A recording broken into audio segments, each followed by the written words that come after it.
Planet Water Podcast.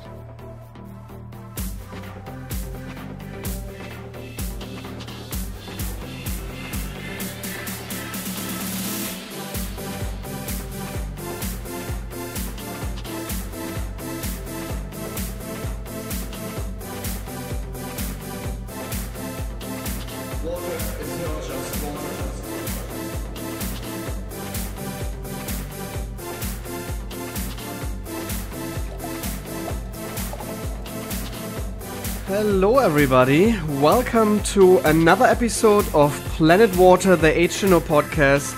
And today we have a very special guest. Hi. So who's the special guest, huh? Who's the special guest? Solomon is a special guest. I am, yeah. And I'm very excited that you are here, Solomon, because we haven't seen each other for a long time. Yes, it's very true. It's been over a year now, I feel. It's very sad. I know. I was crying the whole time. Oh, Yeah. I thought so. Get here to my seat a little bit. Yeah, that's better. Okay. Are you sure everything is tall enough for you? I hope so. What did you say about my kitchen table? I just didn't expect it to be this. It is your height. It's my height, yeah. So I'm 5'6". Mm-hmm. How tall are you, Joe? 6'4".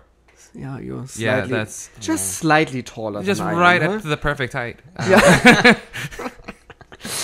Great. No, this is wonderful. Thank you so much. Which episode do we have, Chance? 10. Really? Yeah. Jesus, 10. the crazy. 10th episode. So we are double ditching today. Yay, And I think we should cheer already on this. We're cheering with Fiji water right now, so cheers. Cheers, Yeah. guys. Because I need hydration. Mm-hmm. And maybe you can hear right away on my voice. I'm so sorry, guys. I'm a little, I don't want to say sick. We skipped an episode last week because I was not feeling well. And now I have allergies. It's like, Jesus. Oh, really? And I have no clue what I'm allergic to. Huh. It's really, really weird. It better not be water, because that will just... Yeah, that would be really problematic, huh? That would be really problematic for me. Yeah, hopefully not. Hopefully not. Beethoven when he was deaf. Yeah.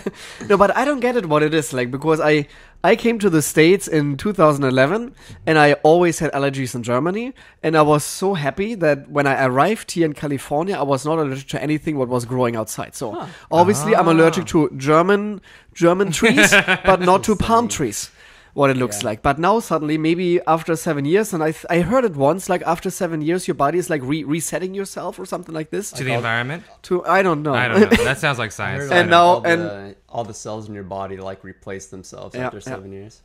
And it's really weird why suddenly I have allergies. But hey, it is what it is, and I will survive. I think I need to see a doctor to check out what kind of allergies I have. Oh, I'm It sorry. is what it is. Yeah, I don't have Cool. those, so that's fine. Oh, doctors or allergies? Both. That's great. So Solomon, tell me a little bit about yourself. So what are you doing? Why are you even here on my kitchen table right now? Well, I broke in. We've known each other for a while. But I've been doing comedy for 11 years. Okay. And that is all I do now. But when we met, I was working. You were my boss. Really? Yes. Well, you were probably the best boss I've ever had. Oh, thank you so yes. much. And you're not saying it because we are live on podcast. Oh, hopefully, you're not huh? my boss anymore, so I don't have to be Okay, nice so to you didn't need to be kiss my ass. No, Okay, that's no, great. no. Thank you so much. You can't fire me anymore. I'm fine. Correct, but I didn't fire you. That's So- a weird. You should have.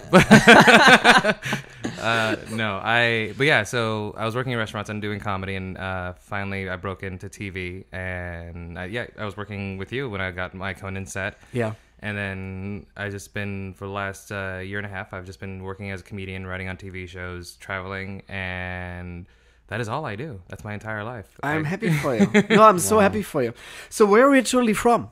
Well, my family is Ethiopian. I was born in Sudan, and we came to the States when I was 4. Okay. And so I'm also an immigrant. Do you remember anything before the age of 4? Not really. Like my first memory is flying to America. Really? Yeah. But still, it's branded in somehow, like in your brain. Like I was in the plane, and I was asking for yogurt, and somebody translated it, and the flight attendant she gave me some yogurt, but it was strawberry yogurt, and when I was growing up, we only had plain yogurt. We didn't have flavored. That is so interesting. The second I got strawberry yogurt, I was like, wherever we're going, I want to stay there for. I love this. Yeah. Oh This is my great. God. Hey, not even yogurt is yogurt, huh? Yeah. It's like they are Yeah. different flavors. The same here with water. Hey, water is not just water. And Yeah, once That you is get a new interesting. thing, you're just like, I want to go check this place out. And yeah, we lived in St. Louis, then Fresno, and then Seattle's where I stayed the longest. I stayed in Seattle for 16 years. okay. And then I moved here about almost 7 years now. When did you realize you want to be a comedian? Oh, that's something, because that's how we sort of learned English, just through American comedy. I did the same with Oh, The yeah. Simpsons. It made the most sense. But like we would watch I Love Lucy, Three Stooges, like just slapstick comedy. And then it was like, we were all obsessed with it. And I think I wanted to do comedy since I was like a little kid. And I was not intentionally funny, like most people at that age. And I was very much like, people would just laugh at me because I was the kid with the accent. You know that feeling. No. But yeah, people would get a good laugh out of that, and then I eventually, right around 17, was my first open mic, and I bombed so bad that I didn't do it again for. Where was your open mic? This actually ran away to LA when I was 17. Okay. I was like, my parents were uptight Africans, and I was a very closeted gay kid, so I was like, I'm gonna run away. And then I did an open mic at 17, and it didn't go well. But here in Los Angeles? It was in LA. Yeah, it was Okay. actually like a coffee shop off of like Hollywood. And why it didn't went well? What way. happened? I was a 17-year-old talking into a microphone. That's what happened. Have you ever heard the 17-year-old talk? They're not the best. Really? When I was 17, I didn't have a microphone. I used to be a DJ when I was 16, 17, and 18, but I didn't talk. Oh, So geez. I was just like mixing the Yeah. same what I'm doing right now here, but I was like into electronic music like really badly, and my DJ name was DJ Fabrics Really? with double X, so That's Fabrics. fantastic. And I had a lot of fun. You can even see some YouTube videos still where I'm like DJing. Really? They're on my No way. YouTube yeah, I'm gonna look account. that up immediately. That's cool. I I was didn't- into a hardcore stuff. Like it needed to be very fast, like 140, 150, 160 BPMs easily for What's me. that? Is that like? Beats per minute. I know that, Like but like, what kind of hardcore. songs are like? It's like progressive trance, what you would call it, or, Oh or my like God. happy hardcore, what it's called, so and all this kind of Wow. stuff. I love to be That's a DJ. cool. That sounds like an insane amount of BPM. Like especially if you're just sitting there, just. Yeah, look, back in the days I was in BPM, now I'm in TDS. So it's really depends. it's, Just acronym after acronym. yes. I actually did DJ for a moment too. Okay. My DJ name was DJ Homonégro, and and we I had like that. yeah. Good name. Oh, Catchy yeah. name. Well, my friend just yelled at me when we were very drunk once, and I was just like, "All right, I'll be my DJ name." We did all vinyl, no electronic music. So But hey, Wow. I started with vinyl too, but it was Yeah. electronic music on my vinyls. So I had really like big vinyls, and it was really Yeah. fun actually to do it. And I learned, and I sucked in the beginning, like really badly. Huh? It's like obviously also did I.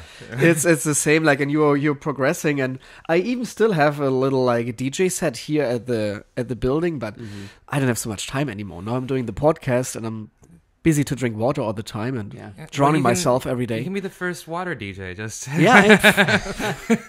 Maybe I should start this career again. Yeah, huh? you It's know, like let's get it it's a going. passion what I really loved, and look, I did a water tasting with Diplo once, and it was for me like really fun to talk to a really successful DJ in the electronic music, and he's very humble. He's a very nice guy, and I had a really good talk with him about like DJing a little bit. So it was fun. It was fun, and he was Maybe like, "Look at one me. day. Are you sure you was a DJ?" He said, "Yeah, I used to be a DJ." It's That's like awesome. for sure, like thousands of people told him that as Yeah. well, but.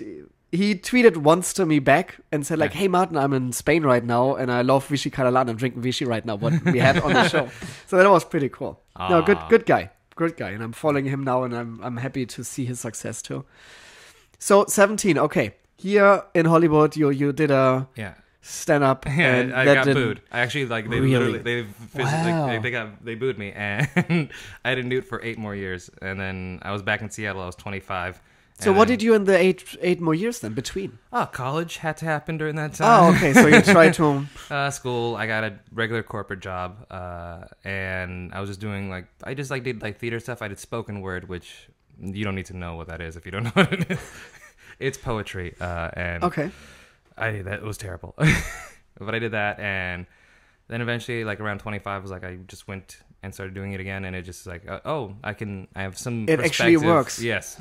I like 17 and 25 is a giant gap. And you started this then again back in Seattle? This is when me back in Seattle, and I did that for about 5 years. I quit my job at a corporate. I went to start working back at restaurants, and that's then I ended up about 5 years in. I was like, all right, I need to get to LA because you can only do so much in Seattle, and there's no money. And you're like, all right, I gotta make money. How big is Seattle? How many? Seattle people live is there? a good sized city. It's a metropolitan city. It's not as big as LA, but it's still like traffic filled. But it's really pretty. Like you can go out, like you can go any direction within 20 minutes and find like the middle of the woods. Okay, and just that's not cool. Be bothered. I like that. Yeah, it's. Have you not been? No, I've never been to I Seattle. think you would love Seattle. I should go. I think you. Is it cold right now? It's not. It doesn't get that cold. Okay. Like it. It gets rainy. Yeah, It's getting rainy. It gets It's rainy. the same like with Berlin. Yeah, Where I'm coming from, you're so used to it's- it. I think you'll be used to it with the Seattle weather. You'll probably think of Germany when you're up there because there's a lot of lush green stuff, and then Okay. there's the city within itself, Nice. and there's a lot of water. A lot of Yeah. water. Getting excited now. Yeah. It's like maybe I should go to Seattle at one point. Yeah, Seattle, like downtown Seattle, leads to a port. Oh, this is cool. So because it's literally like it's Yeah. where all the crabs come in, There's a all big, the salmons big come market in. there and stuff. Beautiful. Yeah, That sounds like a good plan. We should all go to Seattle. yeah.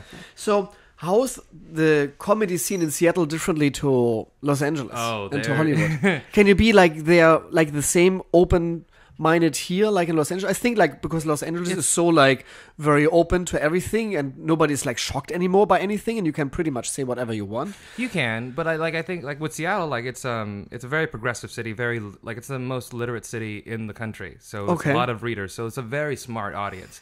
So if you're trying to do a dumb joke, they're gonna be like, nah, That doesn't try work. again. Yeah. And you're like, You have to go high concepts or a little abstract or just more storytelling. And so like they definitely like my voice is sort of based on how the audiences reacted there. But when you're here, it's definitely like it's a free for all. Any style of comedy can go anywhere. So like Seattle, I'd recommend like that kind of audience, like smart. You have to be very smart, otherwise they're just like get out. I don't need. Wow. yeah, look at that. Yeah, they're very picky. Do you think it helped you to Oh, yes. start your career in Seattle and not here in yeah. Los Angeles because the audience is so much tougher? Well, it's not so much tougher, but there's more stage time for a new comedian in Seattle. If you're a new comedian in LA, you're not going to get very many opportunities Yeah, it's outside of an open Yeah, mic. I think it's the same like what I hear sometimes with actors. They're coming to Los Angeles and they're like so excited, obviously, because everything pretty much happens here. Yeah. And then they're realizing, holy shit, I'm one of like 1 billion people Exactly. Yeah. who are trying to get into the industry. And then they're saying maybe it's better to go back somewhere where obviously they are producing TV shows or maybe, I don't want to say New York because New York for sure is a very, very tough Yeah. city as well for this.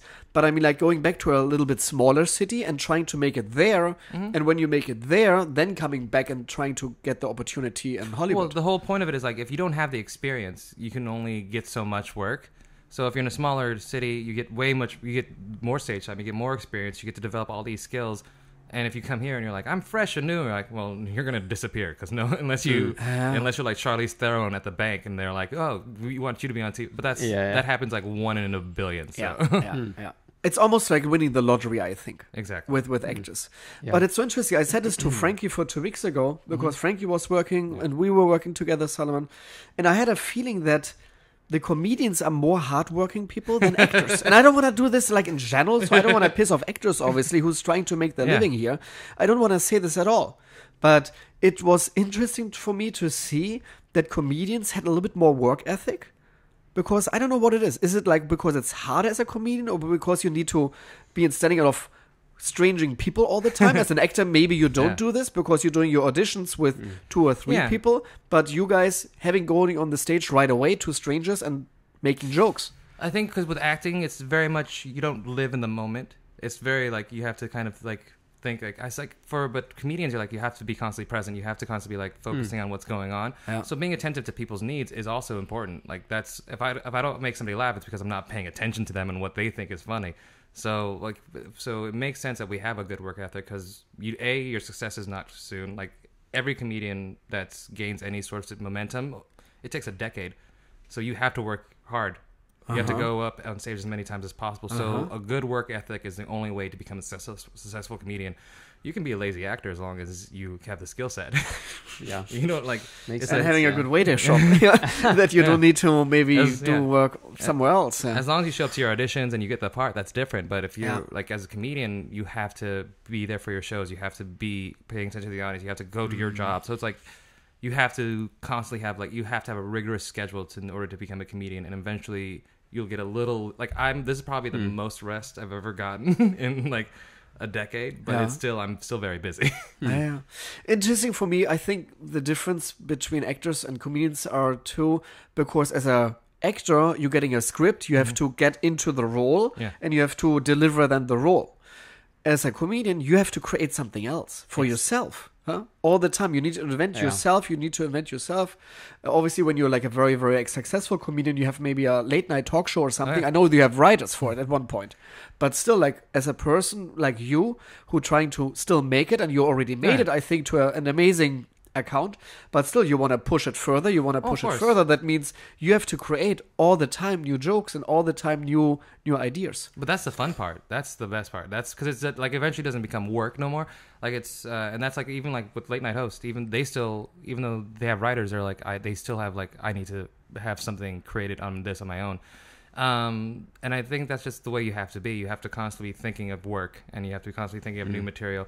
Because like once you get like an old joke that's tired, you're just like, I don't want. If I tell this joke one more time, I'm gonna kill people here. It's like I know it makes people laugh, but you need to move on. It's the same like when you're like a musician and you're playing every day the same song because this is your number one hit, and every time the people or the audience wants to hear it, it has to be brutal sometimes. Oh, I'm sure that sucks. The great thing about being a comedian is that people don't ask for the same joke again. No, that's great. But musicians, you're like, if Journey tried to play Can't Stop Believing, and I'm like, what are you doing? And imagine this, since 40 years I have to play this same song. Oh my god. This has to be terrible. It's almost like, oh no, it's that has to be tough. They probably just go numb. They're probably just not even there anymore. They're like zen. Whatever, I know the chords. I'm gonna plus this out. I think so too. Yeah. I think so too.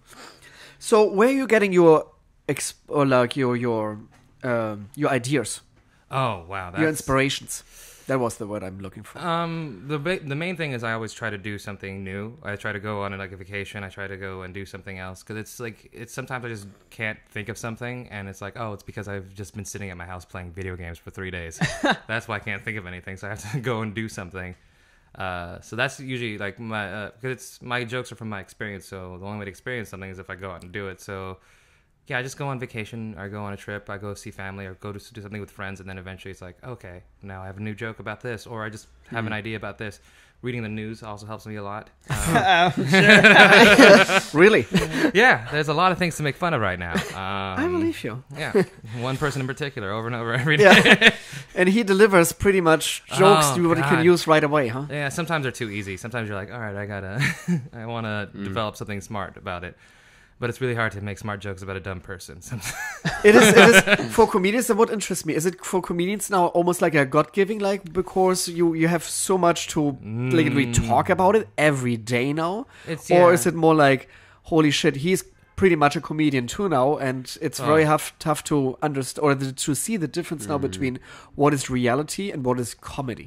Well, the thing is like the formula with comedy is like tragedy plus time equals comedy.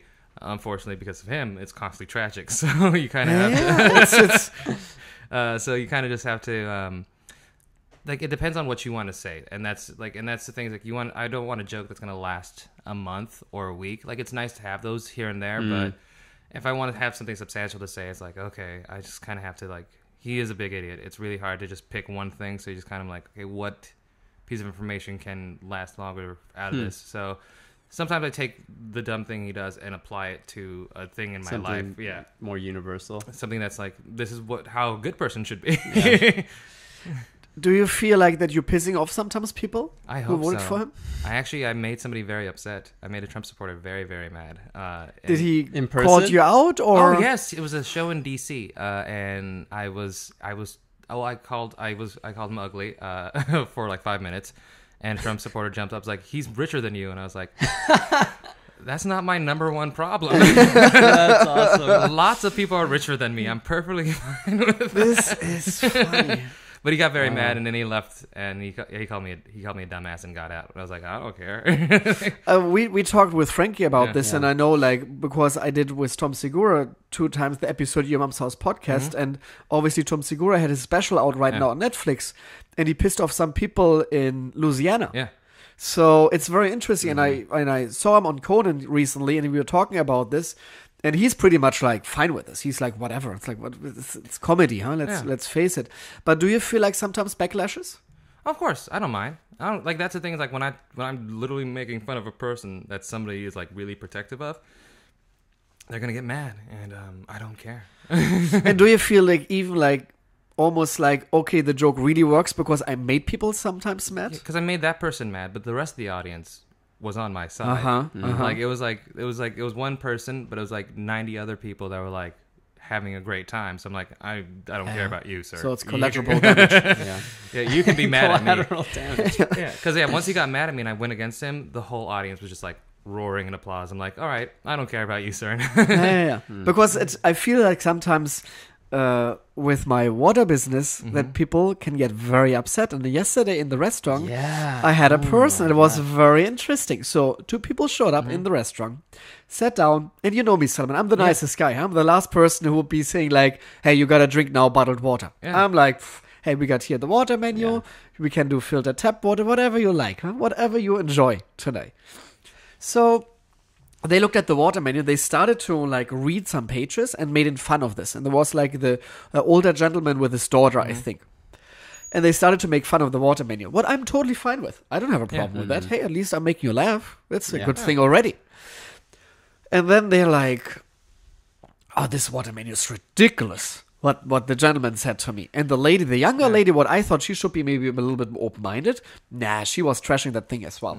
And I was like saying, do you know what? It's like, hey, there's a lot of people, water has taste, and there's a lot of people who don't like to drink alcohol maybe, or for religious reasons. Like we offering a beautiful water menu, but we're offering tap water as well, free of charge. Whatever you desire, huh? And they're saying, so what do you think the kids of Africa about your water menu? They're sitting inside a Michelin star restaurant. So they're sitting, correct, they're sitting inside of a high-end restaurant where like more luxury doesn't work anymore.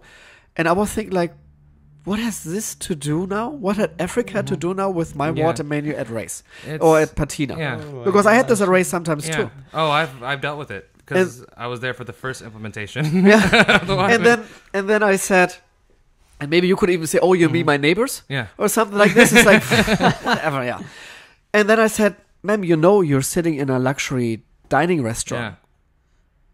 So what has Africa to say about this? Huh? And I didn't want it to piss them off because I had to be very careful because I'm just a server in that moment and they're my guests. So I don't want to piss them off. But then I said, you know what? It's like when they're like going like this on me about Africa, then I told them, do you know what, ma'am? Let's face a lot of these companies who are in my water menu actually helping and supporting countries who don't have access to clean water because they're raising money, spending money, all this kind of stuff. I never heard that the Department of Water and Power does that. Yeah. And I looked at them, and they're like, oh. Yeah. So they left. Well, that's... But they left because they said, we are not so much hungry.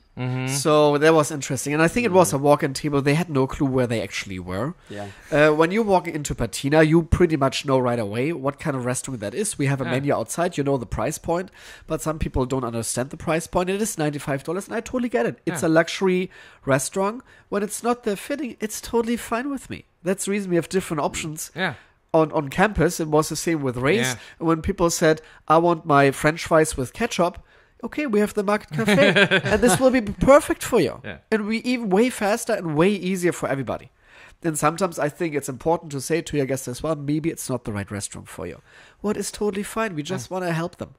Yeah. And when they feel uncomfortable with the whole setting, why you want to sit here? You don't. It's like, hey, if you want a good experience, like Correct. there's a great way to get it. Correct. And no, that was always like people would pop up every once in a while and just like I think people specifically came to make fun of the water menu. Oh yeah, sure. Oh, we had a lot of people making which fun is of the water most, menu. It's like you're coming to make fun of a thing by literally sitting down at the place that has it. But on average, I think I've seen you turn around people who were just right. Oh yeah, all flat the out time. making Yeah, fun of it. all the time. Yeah. And I love especially the people because exactly when we started the water menu, it was I think on a Tuesday. We did the press release on a Tuesday. On a Wednesday, the first crazy people walked in to the restaurant and said, "You're completely nuts, guys." And I had some hate calls from all around the country. It was very interesting for me. All around the whole country. Yeah, I had Jeez. really interesting calls. And they're like, this is the most ridiculous thing ever. And you cannot charge $8 for a bottle of water. And I was like, what?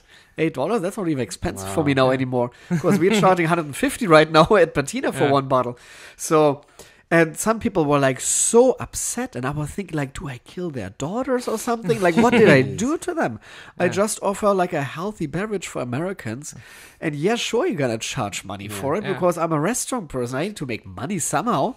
Yeah. It's not like that we're like giving everything for free. And again, it's an add-on option. Yeah. It's not like I'm raising the taxes for everybody and everybody can get mad about it because it's mandatory. It's not a to requirement. get a tax correct. It's like it's not a requirement. Huh? You can come in to raise or even at Patina and I'm more than happy to serve your tap water for free. I'm the last person who would judge you even on tap water. The last person. I will smile and pour the tap water for you. It's fine with me. Yeah. So have you ever gotten a lot of negativity on like your social media or like big YouTube videos that you've been in? I have actually set it up in a way where no one can really like send me negative comments. Oh, really? Like it's sort of if I don't follow somebody, then they really can't just message me where I can see it. Like they can, it can be there, but I won't see it. Okay. So yeah, it helps. Yeah. You think? Oh, it helps a lot. It's just for my mental health, it helps a lot because a lot of people say a lot of mean things to me too. Yeah. I feel like just for like anybody, like if you put like an innocent baby up online, there'd be a horde of people trying to kill that baby. Yeah. That's crazy, huh? No, yeah, but what is it with social media? Because they feel like kind of like secured Well, I in think their everybody gets a voice, cloud? you know. Like if you have somebody that's like really popular and has a platform, like if I comment on that, I'm part of this person's platform. You know, like I'm part of the experience. That's true. And there's also anonymity. I'm never gonna see this person. They can say whatever they want to me. I'm not, and that's fine. Like I don't mind it. It's just people specifically do things like if you do something online, you should expect a certain reaction. So therefore, I just go, this is what I want to talk about. These are the things I want to say. So and I also know a lot of people can have opinions about them, so I don't want to see what they gotta say. and because I learned it the hard way, I have to say. When I started the water menu, I was not expecting this. I don't even want to say backlash because mostly it was positive, and now it's just positive. That's almost scary sometimes. That I feel like there's once in a while a person who said this is stupid and you're an idiot and you're the most biggest scam artist on this planet. It's like, yeah, whatever, it's fine. Huh? Just waterboard yourself with Dasani water. It's okay.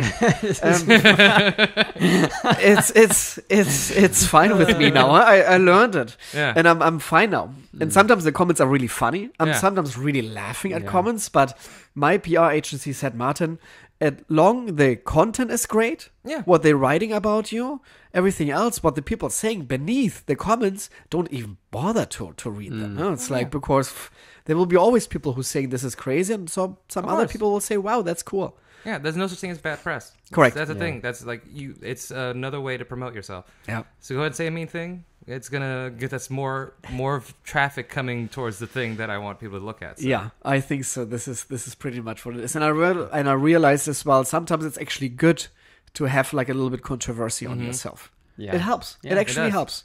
You have to have a thick skin, but yes, correct. Yeah. It's like we really need to drink a lot of water and relax yourself sometimes. And, but it is a controversy always helps. It doesn't matter. And what you're actually saying, Solomon, I totally agree with you. Bad press is good press too. And at this point, I'm like fine with this now, and I understand that you cannot please everybody. It's just easy. Yeah. If you do please everybody, then you're terrifying. And then maybe then we have a problem too. Yeah. So, how's your comedy skill? Like, what is your idea about your comedy? What is your your vision? Do you have a vision when you're doing jokes or writing jokes? Are they jokes what you think like, okay, this is like under my standards? I would not like do this kind of jokes, or It depends. Like there's, I have certain standards and stuff. I just, for me, it's just, I definitely don't. I want to do more good than harm, but that's just as a person. So that, like, if I see a joke is like being like, oh, I'm doing more damage than making people laugh, I'm like, all right, I'm gonna back up a little bit here. But on average, like I like my idea is I'm usually just in the shower, just hanging out, and then I take a like it's like. About then I get an idea, and then I'm like 45 minutes later and still in the shower. I'm like, okay, now I have a joke. And it takes me because I don't really sit down and write. I don't like have a set time where I'm like, I'm gonna sit down and write a joke. Nothing comes to me then. Yeah. But if I'm just like, oh, I have an idea, and I just start like doing like washing the dishes, taking a shower, walking around. Eventually, it just jogs that way, and I just keep flowing with that and it's just like... And then you're building and you're creating the joke? Or is it like, oh yeah, suddenly you have this inspiration, there's the joke, and then you're like building it even up? Or you're testing it out on other people? Or on my guests back in the days at Riese? Or Well, Marcella lives with me, so if I have a new idea, I usually am like, I walk by her, I'm like, and I don't say it like, this is the joke. I'm like, here's an idea. And she's like... And she's a great litmus test of like, no, that's not fun. Yeah, she will be very honest. I know. We will have Marcella on the show as well. I'm very excited because I love Marcella. She's just a great girl, and she's very tall too. So it's always... She's shorter than me, so I don't really know. And it's... We might need a shorter chair. Yes, maybe. That I still feel superior. Do you think comedy is something that you can learn? Like it's just somebody course. has it, or... No. I think Really? well, I think there are more people that are more inclined towards it. It's definitely a feeling you have, and like but I've also seen people that are really good give up and not do it anymore because it is definitely a harder because it knocks your ego all the time because you're only no matter what you accomplish, you're only as good as the last time you performed. Yeah. So if I have a bad set, that swipes the whole slate clean, and I just feel like I'm only as good as this set, so I have to get a good set again. And that's really a lot of people can't handle that ego hit over and over again. So it's one of those things where I think anyone can learn how to do it, but not everyone is equipped to deal with that kind of depression. That's a really interesting perspective because I've been watching this show, Comedians in Cars Getting Coffee. Have you guys that? It's so good. It's really good. But Jerry Seinfeld, the guy from the Seinfeld show, just drives around in cars with comedians, and he asks them that question a lot, and most of them go, nah, you either have it or you don't, you know? And I think that it's a possibility. I think I'm because it seems for you when you're telling your story, like when you were 17 and then you bombed and then you came back and you just had like a totally different experience with it, you know? It seems like it's something that you can like develop, a skill you can develop. There are some people who I've seen try for a long time. Not get it. I'm not going to say they're going to be terrible forever, but maybe one day after a long time they'll figure it out. But do you really, and would it be fair as a comedian to say to another person who's trying very, very hard to say, maybe it's time for you to move on? You know, I want to tell that to every comedian I meet. I just want to be the only one. I just want them all to give up so I can only have the... That's so funny. That is brilliant. No, I think about everybody else quitting all the time. It's Did you ever thought about quitting? Oh, of course. I think about quitting twice a year, and then then I think about the other life I can have. I'm like, I don't want to do that at all. Thank you so much. I'm still in the restaurant business. Yeah. When did you I don't want to say successful. When did you like started the CONAN gig? Was it already like building up to it, or did somebody approach you to it, or what was the deal there? Because when I was I probably started working with you right when I was beginning in the LA scene, and people were slowly picking up on what I was doing. And I wasn't intending to get on television. I was just very much focused on getting very good sets and people acknowledging me and inviting me to do more shows. Yep. And then hopefully doing more shows out of town. How does this even work? Because, look, I'm not a comedian. I'm just a guy who likes to drink water. So, for me, like, okay, you're coming to the city. You're getting your apartment. You're getting a job. It was back in the days at Riese with me. And I'm giving you all the time fire about my guest and all this kind of stuff. Like, hey, it is what it is. That's my job, huh? To get everybody, like, on it. And then you're realizing, okay, so I want to always have my second career in place.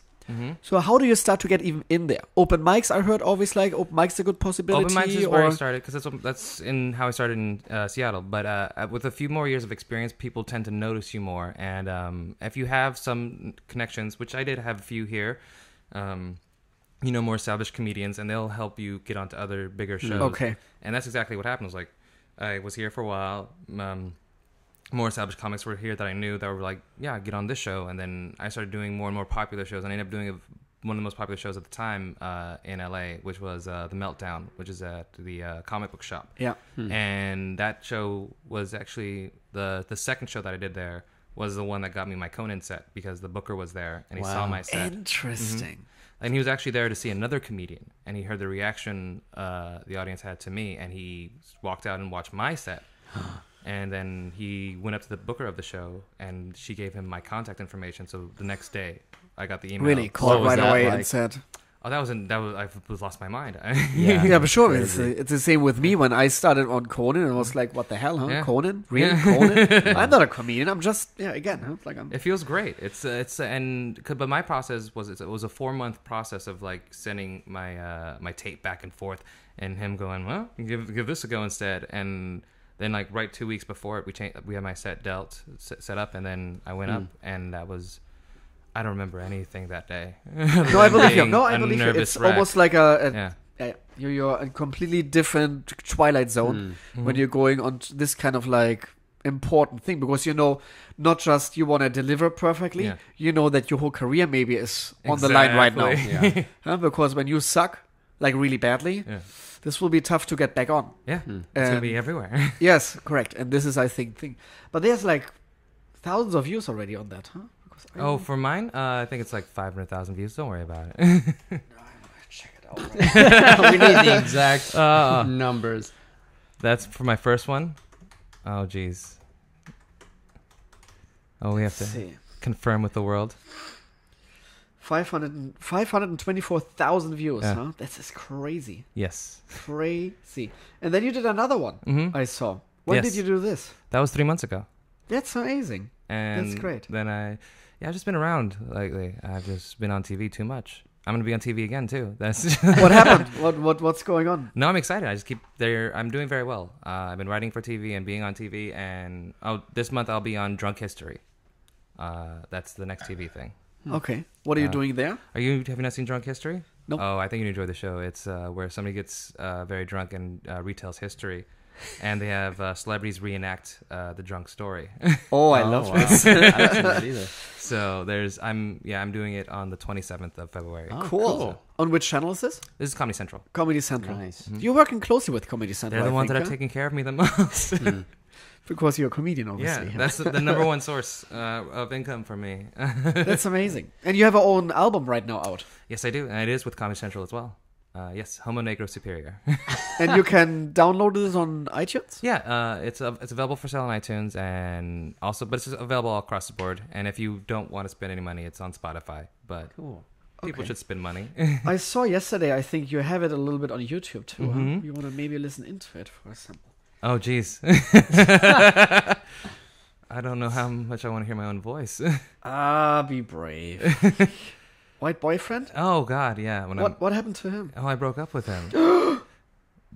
Solomon. I'm sorry. I did it via text if it makes you feel better. Okay, now let's see what Solomon has to say on his album Homonégro Superior about white boyfriends. Look, I do love him, but he doesn't seem to comprehend that I'm not as white as him, based on being black. And I participate in activities that I usually...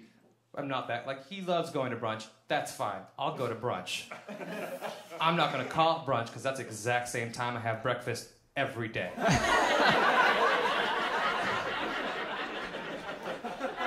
I'm with you there. I'm not going to be happy about spending those prices because I'm 35 years old. I know how to poach an egg. I don't want to spend $20 for it.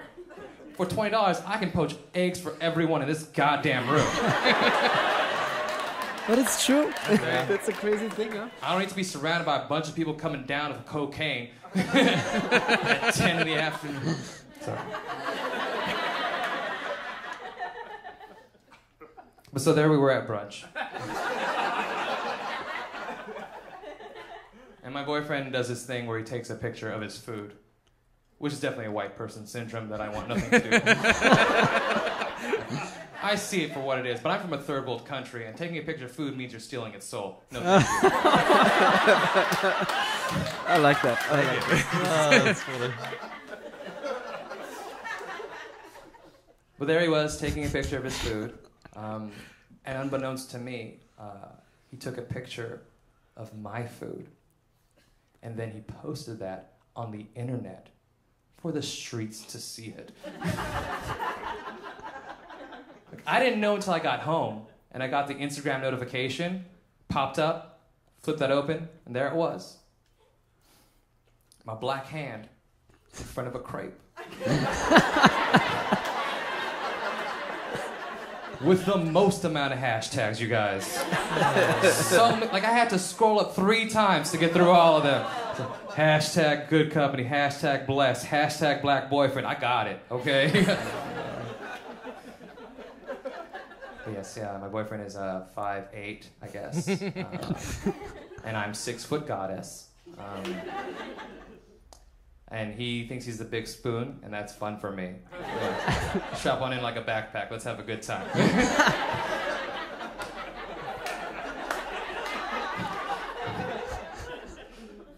Because if anybody walked into that situation, they'd think to themselves like, "Wow, Solomon's doing so well. He got a little white man as a pillow."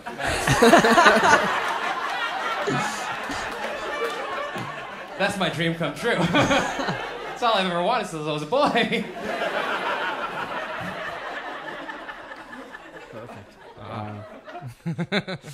I have been very fortunate this year because I managed to acquire. Oh, that's funny. My voice. Comedian who is more influential to you than others when you're coming up? That's a really tough call because I was a bit of a comedy file. My obsessions as a kid were Eddie Murphy and Richard Pryor and George Carlin. Wow. I love Richard Pryor. Yeah. And I ended up I started. Brett Butler was another one that I loved a lot. Roseanne also was one that popped up as a kid, and then throughout my teen years, Margaret Cho became like a very big inspiration for me. She's, I think, like the best. I've like that. Wow. She was like a very like life changer for me as a performer. And then but for me, there's like hundreds of comics that I would listen to as much as possible. You getting inspiration from them? Oh, of course. Like for all the other comics, and it's like, oh my god, yeah, this joke is amazing, and maybe I don't want to say steal it because that's a big no-no. I heard. No. In the comedy season, there's always like some controversial about like, oh, he stole that joke from that comic for like 10 years ago. He made already that joke. Yeah. So, do you Google sometimes the jokes what you're creating and then see like, because let's face it, sometimes two brilliant minds have the same ideas. Yeah, and that's the thing is that when somebody calls you out for that, then it's like, oh yeah. But I'm also very selective. In regards to what I talk about. And on average, not many people will talk about gay African things, so I can be very safe in that lane. Why not? I just happen to be one of the few. And so I've been very fortunate, like, because of experience, I can avoid a lot of similarity in jokes. But I try to, like, you definitely want to be careful. But the thing is, like, I do like watching other comedians perform, and they are always going to be inspirations. And you're definitely... There's just ways they just like whenever watching another comedian there's just a thing that just makes me feel like I need to go create more, so that's why I like doing it. It's like it keeps me happy to be doing it like that. So yeah, maintaining inspiration, maintaining the love of comedy. I always get that more out of watching other comedians perform than actually me performing myself. Because you're living with Marcella, who's a very successful comedian too. Do you doing like brainstorm jam sessions? No, not in that sense. We talk amongst each other, and if we have like an idea that we want to shoot here and there, but we do like in general just watching each other perform is I love watching myself perform. I have another comedian roommate, David Bory. Those two, I'm always happy to watch perform, and sometimes I like taking a little break from seeing them and then coming back and seeing them with new stuff. That is my favorite thing, especially with those two. Like when they have like I have a new joke, I'm like, oh man, I definitely want to see it, and it's always fun. It's great. Always very fun. It's like your sets evolving. Like, because like as a restaurant person, for me, for example, we have a menu set right now from Andreas Roller, and it's not like that we're changing the whole menu suddenly. Yeah. We're just like, okay, we're tweaking it there, then we're changing this suddenly, then we're changing this, and then over the time of period of 3 or 4 months, suddenly the whole menu has changed. Yeah. So is this the same with your sets, that you feel like you're creating new sets and it's implementing new items in the new exactly sets, what and then it at is. one point it's a completely new set? Yeah, that's exactly what happens. You just, because you can't like build a whole new set, especially if you're performing for much longer periods of time. Like, Yeah. I'm not gonna make a new 45 minutes in a day. Yeah. So you just go, okay, I got this in there, then I can, yeah. So it's the same so usually within a year, my hour is gonna be a year and a half, gonna be completely different than the year and a half before, and it's just gonna be like, oh, now I can go record another album. Yeah. That's interesting. So I'm getting thirsty here, Yes. and obviously it's Planet Water, Ah. and we're not on Comedy Central right now. We're on Planet Water, the H2Know podcast. We drink already Fiji the whole time to hydrate ourselves, but I brought some pizzas today, and we want to taste some pizzas versus water to see which water is the ultimate pizza water. Pizza water. So we'll see, huh? We'll see. So maybe we want to start with a vegan pizza because Nice. we all know that Chance is vegan, and I had to be very careful, and I was very, very strict with the people who made the pizza today, saying, "Okay, guys, I have a good friend. He's vegan. Is that even a possibility for you in this establishment?" And they look at me, "Yeah, sure, no problem." It's like I think it's normal. Yeah. But when we're in trying Los to Angeles too. when you're trying to get on the west side a vegan pizza, that is easy. Yeah. When you're trying to do this in the middle of the country, No, don't. you it will dare. not gonna happen. Can I get a vegan pizza? yes. You can go back to where you came from. Pretty much. What is that even? What is the word vegan? Yeah. So I think, Chance, you have the vegan right behind you. Looks pretty good. The only problem what we obviously have is it's all cold now. It's That's like okay. too bad, huh? It's like And this is from Domino's. yes, it's Cold from pizza is very Domino's. American, It looks And it's- very like artisanal. It looks without very the cheese, artisanal Yeah. especially the Because- way that you cut it. because I told them what to do. So I wanted a vegan pizza with olives, with mushrooms, and with sliced tomatoes, Ah. dried sliced tomatoes.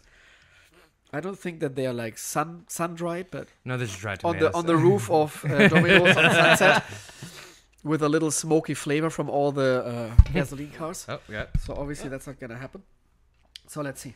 Hopefully I can actually taste anything because again my nose, and you can hear it I think more and more. My nose is completely stuck now. But it makes your voice deeper, which is nice. That's good. So cheers. Cheers.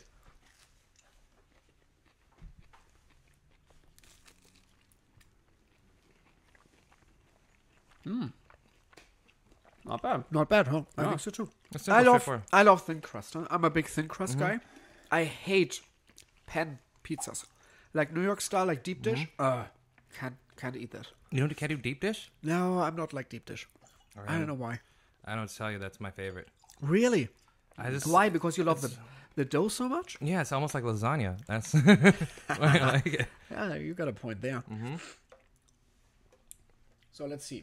Fiji water and vegan pizza.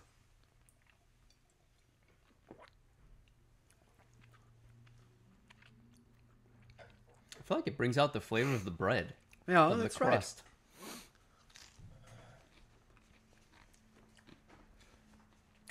50% of my pizza just landed, I think, on the floor. My wife will love me. Yeah, it's gonna take you forever to get down there.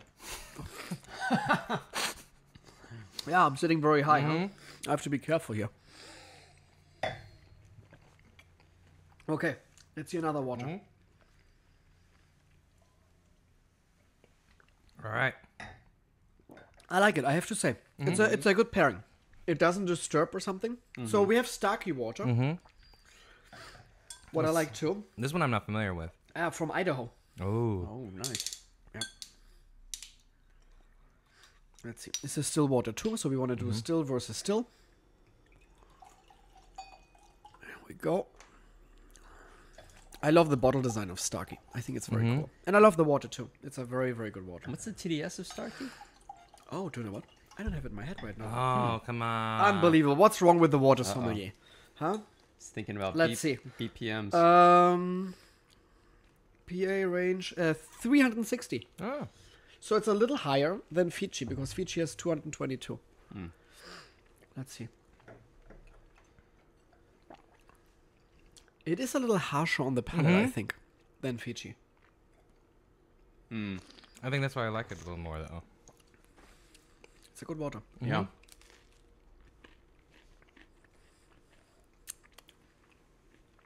This one I can actually taste. Here we go. It's interesting. By Fiji, the earthy notes of the bread came better for. Now I think the tomatoes are a little bit more powerful. Yeah. The fruit complexity comes a little bit more popping. Super interesting. And we're talking about two waters who are pretty close to each other. Because Fiji 222 is Starkey 360, but Fiji has this sort of silica again. Yeah. So that I think the silica smoothes away maybe the tomatoes and gives the bread a little bit more complexity. Yeah. Versus Starkey has a nice kick to the end. And what we said right away, when we just tasted Starkey by ourselves, had like this small little like harshness to it. Yeah. What I think is actually nice with the very bold flavors of the tomato. It enhances flavor. Yeah. Yeah.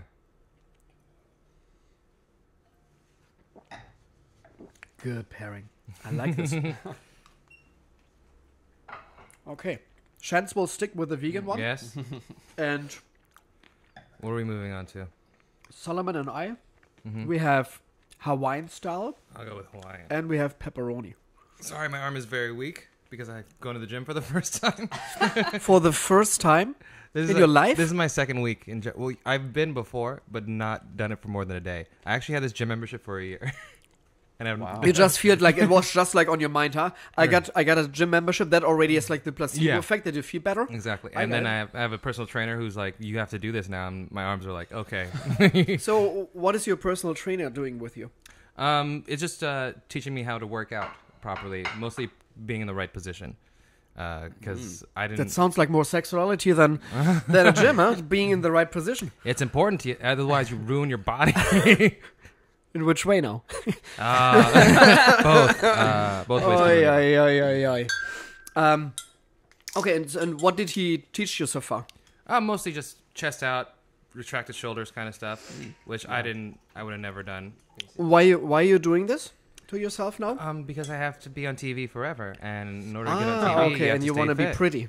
Yeah, I want to make the big money. Oh, You know who totally transformed body-wise is Dave Chappelle. Like, he went away a little skinny guy, he's back now, and he's like ripped out. Really? Yeah, Like, he's got a little head now compared to his buff body. He does. It's crazy. I don't know if I can. I don't need to get that buff. I just need to. Tom Segura did this. Tom Segura Yeah, he was lost like a lot of weight. strong guy, and then he did this on purpose with his fans to say, "Please fat shame me," completely, jeez. like really badly, and it helped him to reform his body. It's incredible. Yeah, I don't want that at all. But you're a skinny guy. Oh yeah. It's I never saw you like. No. But I still need a. Well, there's a little bit of a.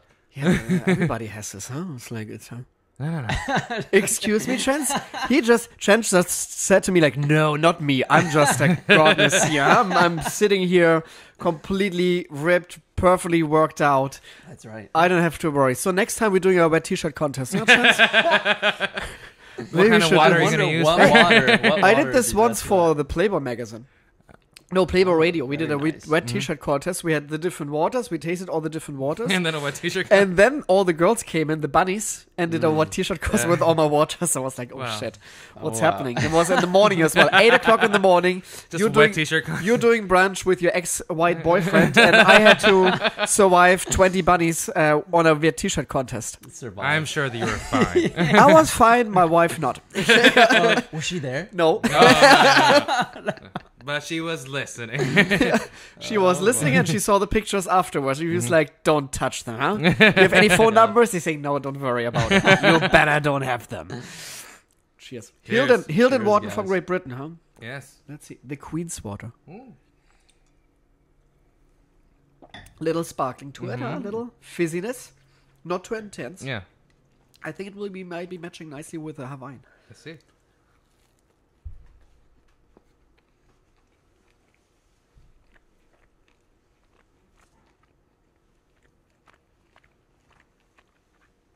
My palate is just bland right now.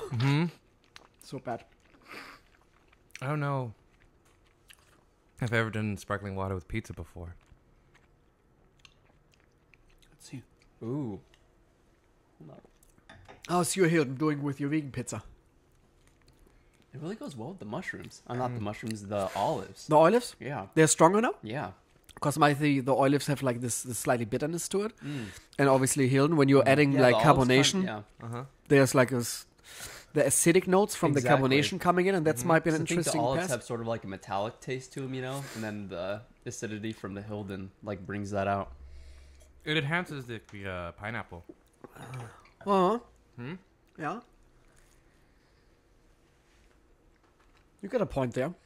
I like this. It's yummy. Yeah. It's good. And this is it naturally sparkling or is it just... It's a natural sparkling water from Great Britain. The Queen is drinking this, and Solomon, you have to be careful when you're drinking too much Hilton water. Your arm will do like this or like this. Like the Queen. Be careful there. I'm going to get too fancy? Yeah, I've always wanted to be too fancy. Really? Hilden with Domino's. Yeah, there's a slide of pepperoni. Let's grab that. This is the arm thing that I'm having. Oh, yeah. Sorry. No, it's okay. Be brave. Your personal trainer will be very happy with you that you're doing this. Sorry, Chance. None for Not you. for you. But you got your vegan pizza there, huh? Everything's good over there? Cool. Okay, so pepperoni. We need something stronger, I think. Huh? We're going to go with the Vichy Catalan. Okay. There was a dog in the background, sorry. Who just been drove over by a car, I think. Hopefully not, but that was like the sound. Have you seen the coyotes up here, Martin? No. No? You haven't? I've seen them twice. Really? So just a block down the street, I live from Martin, and every once in a while there's a coyote who goes up and down the street. Jesus. And it's huge. A huge coyote. We have coyotes in my neighborhood, but they don't bother us too much. They usually run away from us. Yeah. I think, like, let's face it, we're living right here by the Running Canyon in Hollywood. This is the beauty about this area, that you have so much nature, and I think it's cool. I love to see really cool wildlife. Obviously, it cannot be dangerous. We have to be careful. But again, we came. They were before. They were before us here. So I don't believe in this always like, oh, that's not okay. That suddenly a coyote is here. No, it's not suddenly. Like we showed up. Yeah, we showed up. So I live like in like the Mountain West in Wyoming most of my life. But what I hear is like the coyotes out there in that region, when you kill them, it just makes them worse. Like they just get like smarter. Like they're so good. Like they've evolved so much. They just like know how to withstand anything. So when you actually attack them, they just reorient themselves to become even worse than they already were. I believe this. Hey, because let's face it, they wanna survive on this planet, and when you're gonna kill 2 or 3, the other people will figure out, okay, how did they get killed? Let's be smarter. Let's face it, we're doing the same. We're nothing else than animals. And when you see somebody going on the street without looking and get killed, maybe the next person who's right behind him, maybe I should wait for my green light. So it's like when it comes to like really like straight dumb thing now. And this is exactly the same, I think, with all animals. Yeah. Talking evolution on planet water. However, in my neighborhood, where I live, there was 2 parrots that were let out, and because of that, there's now a pack of parrots. I love this. You know, in Pasadena, there's like tons of parrots flying around. Really? It's the same packs. They travel between Highland Park, where I live, Pasadena, and also Burbank. So it's crazy. There's a good chunk of them now. When I first moved here, I just heard all this, and I lived in Pasadena when I first moved here. You hear like all this crazy like screeching. You're like tropical islands. Is there a zoo here? Well, I didn't think it was the birds. Like, what is that? What are those birds? And I look up, and it's parakeets. And then the guy's like, yeah, they try to mimic the cars and stuff. And it's like, really annoying. It's very piercing. Oh, I believe this. It's scary. They're loud. It's really scary. They can be going nuts. But that's because somebody just like, I have a male and a female. I'm just gonna let them out. I'm not gonna take care of them anymore. And now they just run. That is crazy. Yeah. Look, in Germany that wouldn't happen because it's fucking freezing. So they're gonna die right away outside. It's like it's raining all the time. Right now we have minus degrees. I think minus 10 degrees right now in Berlin. So we're obviously talking about Celsius, not Fahrenheit, and it's very freezing. So these kind of animals would not survive at all. And our birds, what we have in the summertime, they're all going to Africa. They're flying over to the Mediterranean Sea, relaxing over there. the same like what old people do now these days. It's like, okay, go find the sun. Going to Mallorca, going to Florida. This kind of like relaxing over there and then going back during the summertime. It's exactly the same with birds in Germany. You won't see mostly no birds in Germany in the wintertime. Yeah, really. Only here it's usually pigeons are out, and that's about it. But pigeons aren't even native to America. They're actually from France, and they were brought here as food. And really, yeah, and the only and people stopped eating them, so now they are very yummy. Run the entire country. Yeah, they're pretty much running the entire country. How many? What do you think? How many pigeons would be right now in the United States? Oh, I think millions now. More than people. Millions. I would guess. It's a tough call because we've had some. Oh man, when we were at Riese, we had a couple of pigeons that hated us. So when somebody's listening in and somebody's into birds, please let us know how many pigeons are living right now currently in the States. In the States, that would be really interesting. Send it to us via carrier pigeon. Get a pigeon to tell us. Yes, get a pigeon to tell us. Oh man, that would be great. Cool. What do you think about Vichy Catalan from Spain, the high minerality water with the pepperoni? You like it? I like it. It's a stronger water for me. It is a stronger water, yes. Conan spit it out in front of me when I gave it to him. But I have to say, it's very strong by himself, but when you're eating the pepperoni, because the pepperoni is a little bit salty too, it's not that strong anymore. And that's always funny for me, to see the impact of food versus water. Yeah, that's how it is with the vegan pizza. But it also gives it sort of like a meaty taste, which is interesting. A meaty taste? Yeah, like the pizza has like a meatier taste. I believe you. Mine has meat on it, so I don't.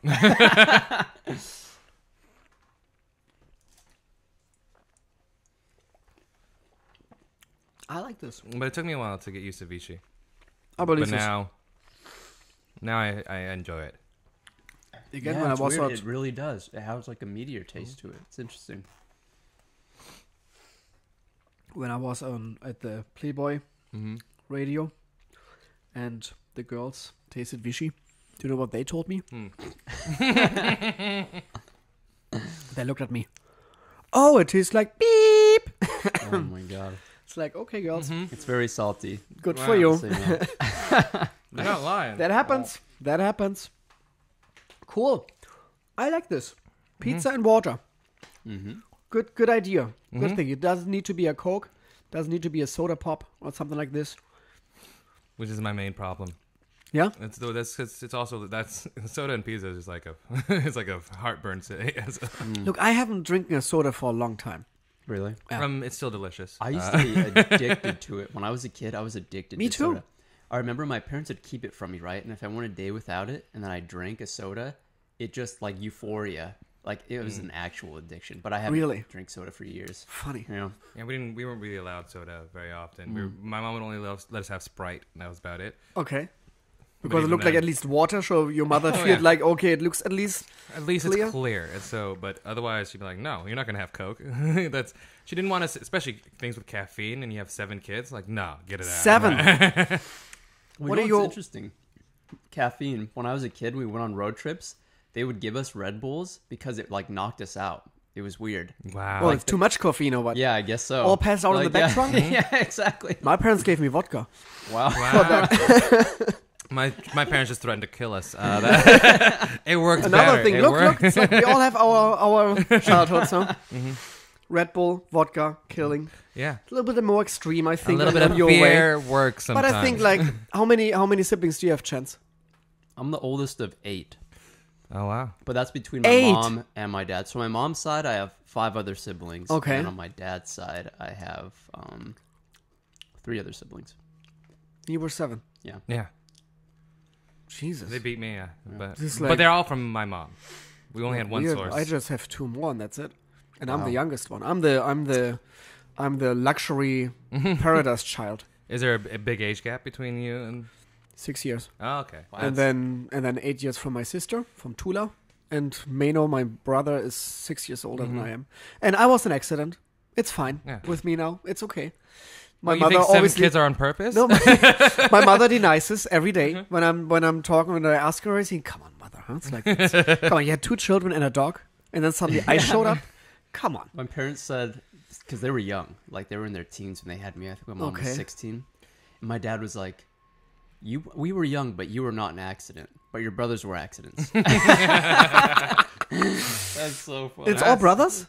So my mom, between my mom and dad, I just have 2 brothers.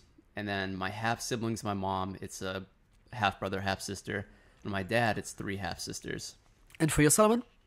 Oh, there's 2 girls and 5 boys. And you're like in the middle somewhere? I'm number or? 5. You're number 5, so you're pretty much in the middle. But with that many kids, everyone's a middle child. No one, no one's getting the right amount of attention. But was it? You think it was planned from your parents? They always thought like, no, we want to have a lot of children, because there are some parents who say like, you know what, we want to just like be baby machines, and it's totally fine. It's like, it's amazing to. I think it's one of the greatest gifts you can give on this planet, to give another life. So therefore, sure. it's very cost intense, obviously. My parents were. My mom, I think, just very much like, she got pregnant and she was very much like, I can adapt to this. So she was like, she was used to being pregnant, but by the time like we came to the States and when we were in America and she was about to have my youngest brother, afterwards they're like, we can also tie your tooth, and she's like, close it up. Lock it up. Take the key. That's great. So the second she had the option to not have kids anymore, she's like, I'm going to take that one. What are your parents thinking about it that you're a comedian now? They're fine. They're okay with it? Well, especially like my mom, everyone's was like, do you have to say you're gay every time? I'm like, yeah. They don't like that. Yeah. But on average, they're very happy. They're very supportive. Great. And your siblings? My siblings are the most supportive. My 2 younger brothers are my biggest fans. Like, whenever they come to my shows in Seattle, and I barely have to say anything before they start laughing. Oh, this is cool. They're very good. This is great. My siblings are very supportive as well with me. Obviously, when I started this whole water thing, they always thought like, what's wrong with him? What's wrong with our youngest one? It can be water, it can be wine, it can be beer, it can be everything. Why is he choosing water now as his career choice? But now they love this, and they think it's fun and it's cool what I'm doing, and it's great to have supportive parents, obviously, and supportive siblings. Yeah, the sibling support is the best one, because that's like, oh, you're always going to be there. Yeah. My sister's coming over in October, so we should invite her to the podcast. That'd be awesome. Yeah, this will be fun. Great. No, thank you so much. I think that was a fun little thing. So, Solomon, when people, where you next when they want to see you live? I'm actually I'm going to be on tour with a band called Deer Tick. They're a fun band, and I'll just be opening up for them. What kind of music? It's sort of they're very versatile, but they're sort of like a almost like an Irish folk, like, but also rock out. It's really hard to explain. Like, how did this came together? I did 5 shows with them last year for one of the legs of their tour, and they invited me back because we had such a good time. Cool. So it's That's gonna be great. 14 days, 14 shows over a couple weeks. So like I leave the 22nd. Around the country or where? Mostly the Northeast. And 1 show in Canada, but it's going to start in Portland, Maine, and I think it's going to end in Richmond, Virginia. Okay, where can people find the tour dates? The tour dates are on, there's my website, which is sommelier.com. That'll link to that, and also just deertickmusic.com/tour. Oh, here we go. We can even go to the upcoming shows, I think. Upcoming shows. There we go. Let's see. Here we go. Yeah. There it is. I'm on tour with Deer Tick, Treeford Music Fest, headlining at Rooster Teeth Feathers. Very nice. And then obviously you have some social media accounts. So of course, it's Solomon Georgio all across the board. There's Facebook right here. Then we have Instagram. Yep. Oh, how cute he is. The difference between this and this picture is quite something, huh? Well, one of them is a professional picture. The other one is just me having fun in a hotel room by myself. So which one is which now? Oh, okay. Never mind. They're all me. And then obviously on Twitter you're very active, I think. Huh? Yeah, that's where I get the most amount of knowledge, acknowledgement. It's been wonderful. It's always fun. But I think that's where the comedians mostly. Twitter is they're pretty much where they can have the most interaction. Oh, I can throw jokes out there. That's the best part. Then people can see what's going on. People can see what's going on. They can get mad at me about it, and then I just ignore them. It's always good to get mad about it. No, great. Thank you so much, Solomon. It was great to have you today on the show. I'm happy to I was very, very excited. That's awesome. Chance, let's see what's happening on 11 next week. For sure we will do something fun as well. And again, thanks guys for listening in here today to Planet Water, the H2Know podcast. Please like us. Please send us an email. That's always good. Where shall they send us an email, Chance? planetwaterpodcast@gmail.com. Here we go. Very simple. Send us some pictures where how you drown yourself in water. And it's always fun to have all the comments. A lot of people are commenting always on Instagram for me. That's great too. I love to stay in contact with everybody, and this is the most important thing because we want to interact with you guys. And yeah, let's stay thirsty. And hopefully I will listen, and you guys are listening in to episode 11 next week. Thank you so much, everybody, and have a great day. See you guys. Planet Water Podcast.